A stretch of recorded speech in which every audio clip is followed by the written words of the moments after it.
Structure होते कत्तलखान्याचे जुने होते आणि बंद पडले होते ते त्यांनी आज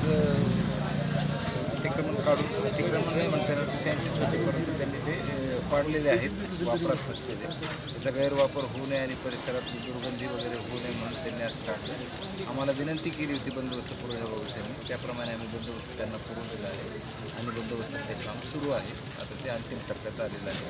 मी स्वतः आमचे सदर वर्गाचे प्रिया भारती साहेब आणि SRPF प्लाटून आणि पोलीस अधिकारी कर्मचारी असे आम्ही सकाळी 8 वाजेपासून या ठिकाणी काम संपत आलेलं आहे.